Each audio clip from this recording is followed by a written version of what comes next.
talk about growing and building facilities. Just a little bit about me, because I really want to save time for Manjeet to introduce herself and for lots of discussion, and hopefully we can open it up to Q&A at the very end.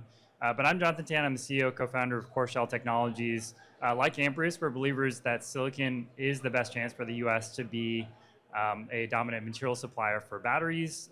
We're more of a material player right now than a cell maker like Amprius is, but I think we've got the same belief that silicon can be the U.S.'s pathway towards that goal. So I'm here today with Manjeet, who is from the Office of the Governor, really manages the permitting, and maybe I'll let you introduce yourself before we kind of go into some questions and then open it up for audience. Thank you. Can you hear me? Manjeet McCarthy. I'm Associate Deputy Director for the Office of Permit Assistance. And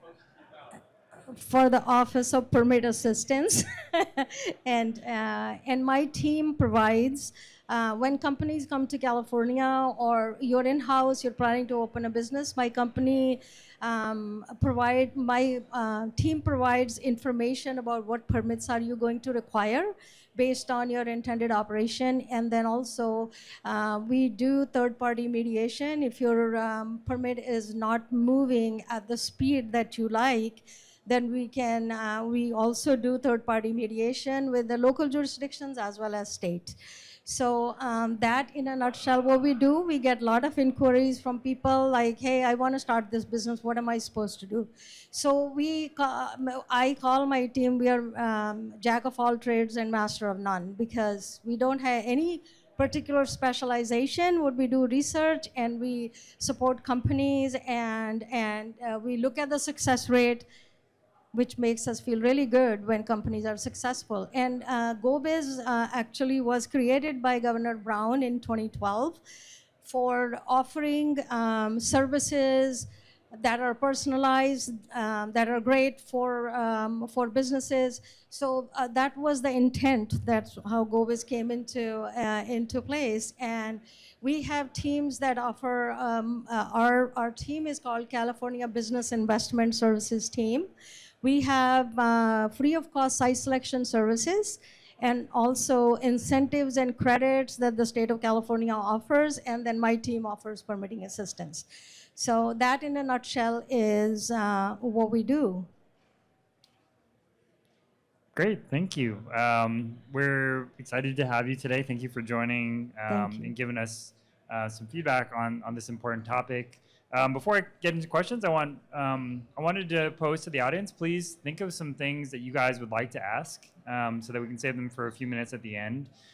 What are your questions around permitting here in California? Or we thought about this when we were talking, do you have any wish lists? Do you guys have any things you would like to propose as fundamental changes that you'd like to see in the permitting process? And try to be specific, right? We all want better permitting, but what is it about the permitting process that you guys have experienced that has been a headache that you would propose? We want to make this actionable so that Manjeet can go back to her office and talk about this with her team.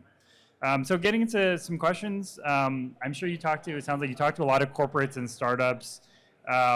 Is permitting really one of the key topics that comes up? How often do you get asked about this topic in relation to maybe some of the other ones that you get posed along the way? Great question.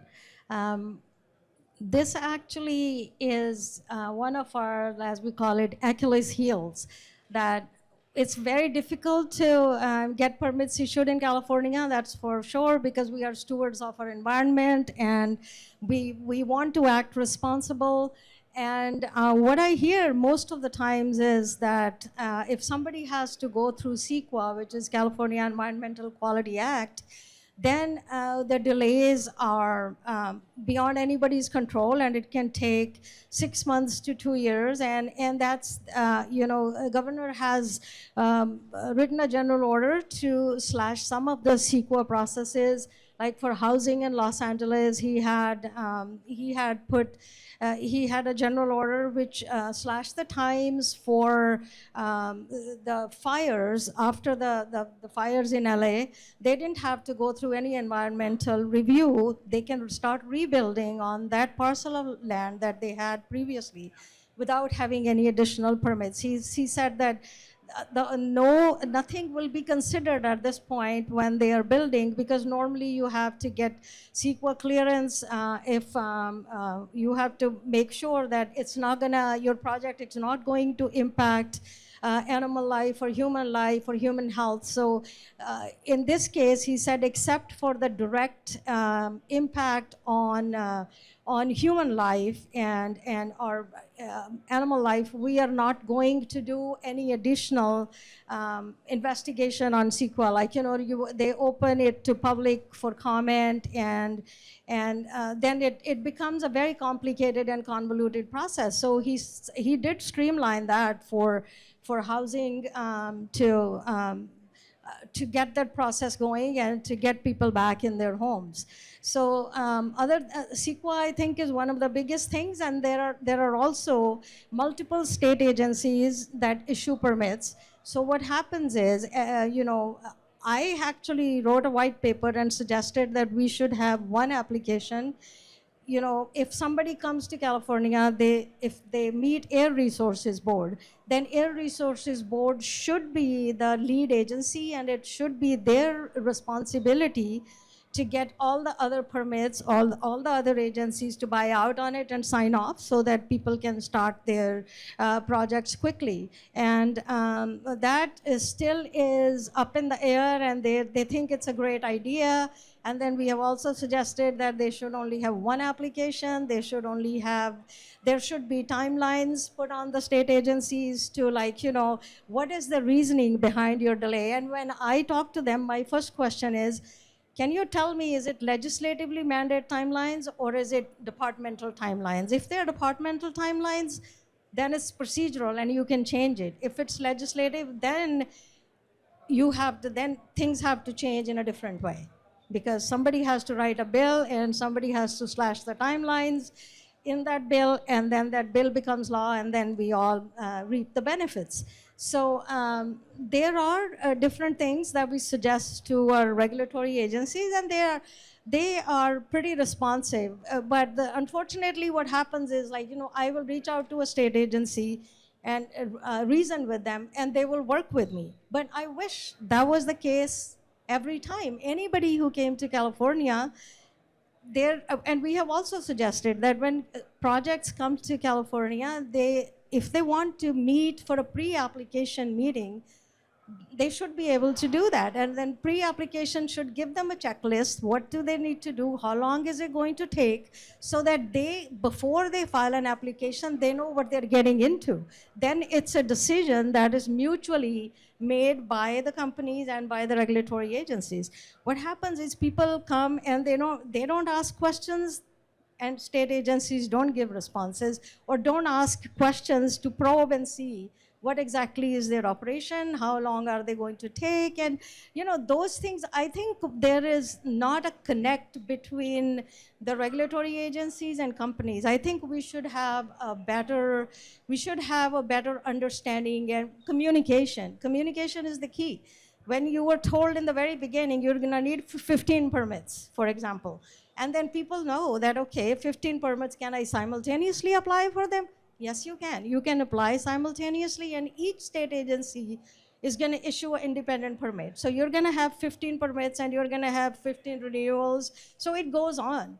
But that is just how we protect the assets that California has. And California is the 4th largest economy in the world, because we are a hub of innovation, and we have workforce, we have colleges that produce such great talent, and we are actually the change makers, and we should think about how we can make these changes and make things better. So we need public's help in that. Send us suggestions, send us what would you like to see. And if you do that, then we have something to go on. So that I think will be a great thing to do. Oh, thank you. I think that actually has covered a lot of kind of key topics, but one thing that really popped out to me when you were talking about all these things, and from experience, we have a small production facility. We have been applying for permits.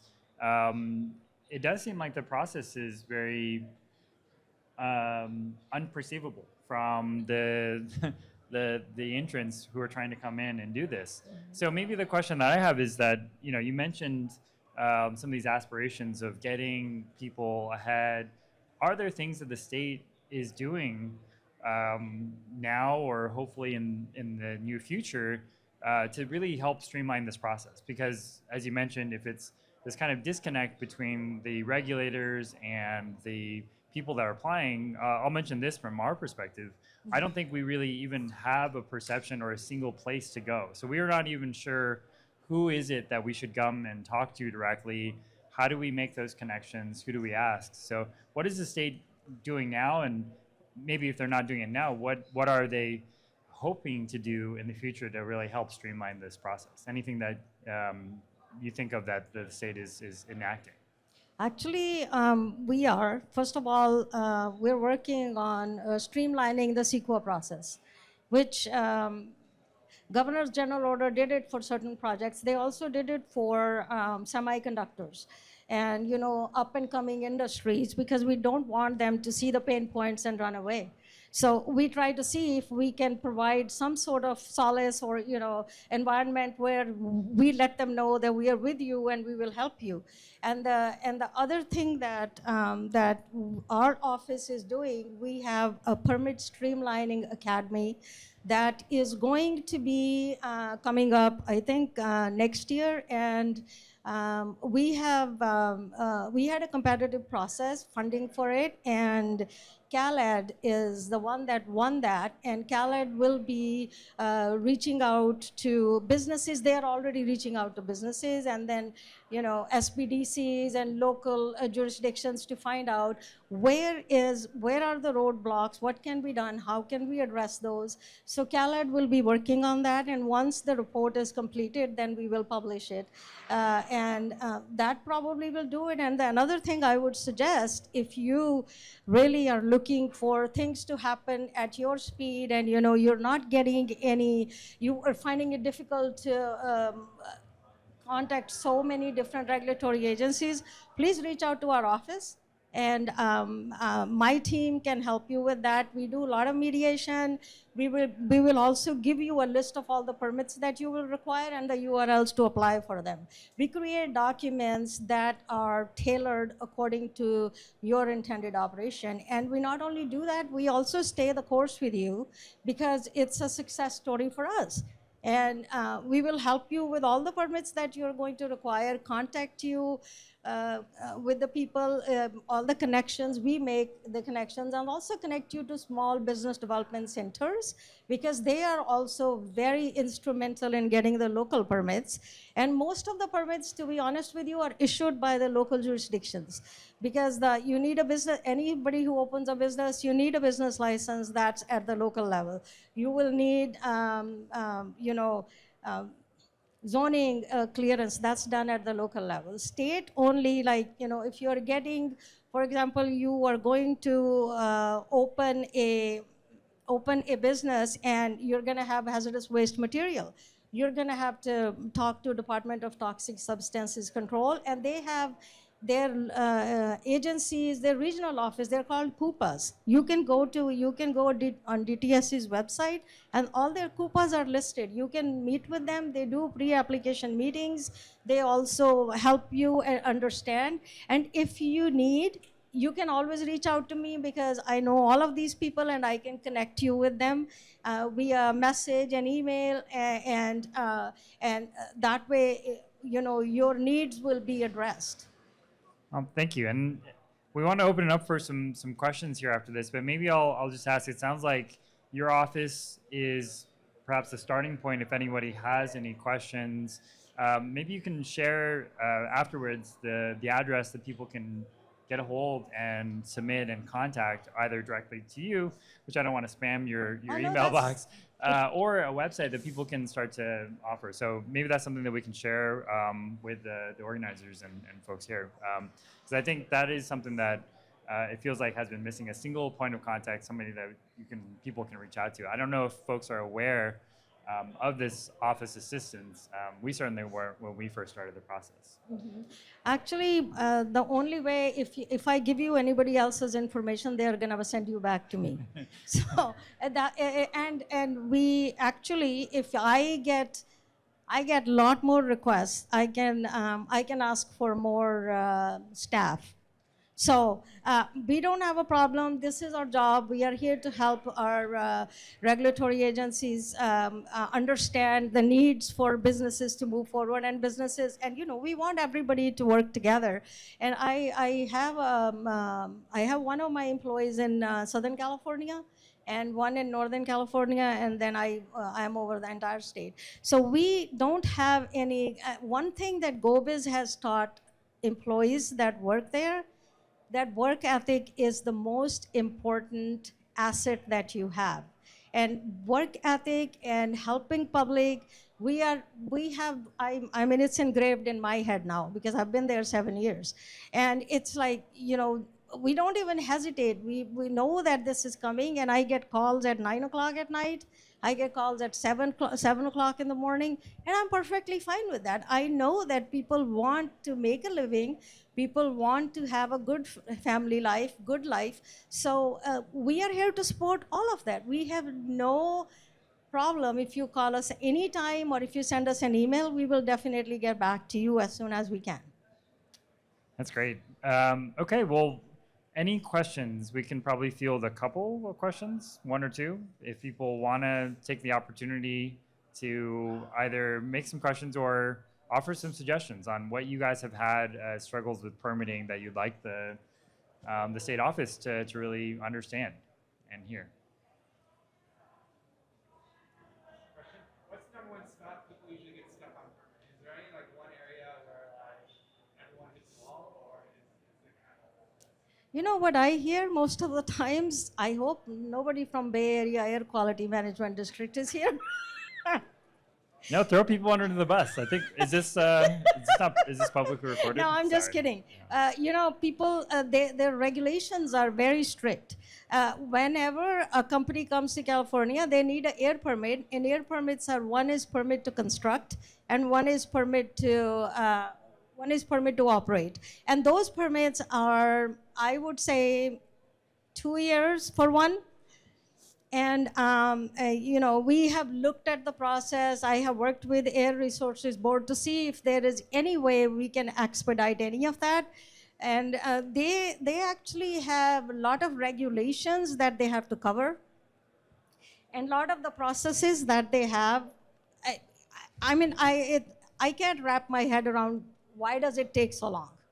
But there are a lot of things, and for example, Bay Area Air Quality Management District I reach out to them all the time, and I can understand they're short-staffed. The state doesn't have funding because of the budget deficit. We can't hire anybody. So they actually do have problems because a lot of the companies are coming to Silicon Valley, so they are the ones who have to issue all those permits.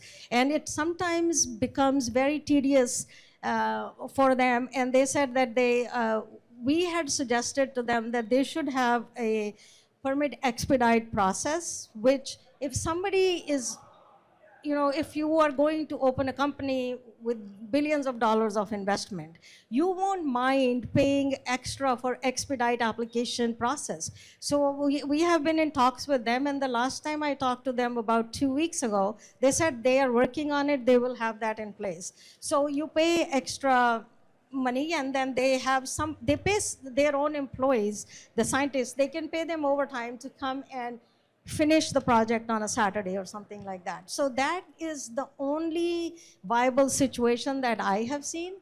And I used to work for the Department of Alcoholic Beverage Control, and I have a very difficult time understanding why should it take so long? Because, once you know your process, Every application is going to go through the same process. So it should be on our tiptoes, and we should be able to do it quickly, but that's not what happens. Do we have time for one more? Or correct? Yeah, sure. Hi. Nice to see you. I just wanted to say I've actually experienced firsthand where I kept contacting PowerCycle, teaching SC. It wasn't until she got involved that I even get anywhere. My question is, at this point, what do you think is the possible turn time on a permit with CEQA for a first-of-kind project that moves back? For the batteries? Yeah, so battery with a renewable energy project, first of kind, for recycling the right place. Energy Commission actually has some guidance out that they have also slashed timing on the CEQA, and also they are actually working right now to see if there is a possibility of having, depending on from project to project, because some projects need when you show them your operation, they have to think, okay, this is going to be the impact and this is going to be the impact. And some projects may not have that massive impact, and then they can work on those permits quickly. But Energy Commission and CPUC, Public Utilities Commission, are the two that are involved in the batteries. And all I can say is they have, Energy Commission has a program, it's called opt-in. If you go, when you apply, when you go work, talk to Energy Commission, ask them about their opt-in program. If you're in their opt-in program, the things happen very quickly because it's a process that is very methodical. They just came up with it like 4 or 5 months ago. So I would suggest that tell them that, hey, I want to be in the opt-in program. That way you can get your permits issued quicker.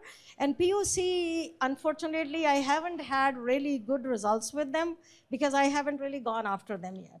So, I mean, if I haven't gotten people who are asking questions and then I have to keep probing them, that hasn't happened yet. So if you have a PUC problem, please bring it to me so that I can chat with them.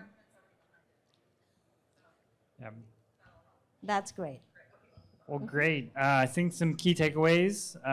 Folks that are interested in permitting, please reach out to Manjeet. Please contact your local legislators. Ask for more funding or more push on the Air Quality Resources Board. I think that seems like a big bottleneck. And let's continue to keep the conversation and communications going. The more that people reach out and talk to the state about the problems that they're having with permitting and be specific about the challenges that they have, the more that the state can help, because I think we're all in this together. We want to build more manufacturing and facilities here in California, and I think this is one of the biggest hurdles to And I scaling. would suggest, please talk to your local officials, have them write a bill that is pro-business, and you can actually, first of all, you need to know what are your expectations from the state. Then you talk to a local official and ask them, hey, this is what we want to accomplish. How are you going to help us? And you can also, if you do a write-up, it becomes easier for them to take a look at it, and then they can look at it and say that, yeah, this looks like a good material for the bill. You know, everything is, all the processes are based on the bills. So I think we should go and put our hand on the pulse of real issue.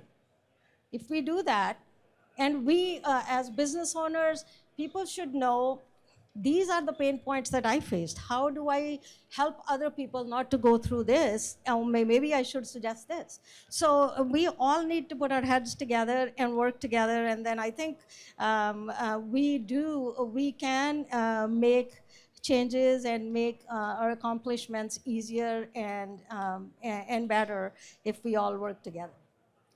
Great. On that note, thank you very much, Manjeet, for coming to talk to us. And yeah, glad we could talk about this. Thanks, Thank everyone. you. Thank you very much.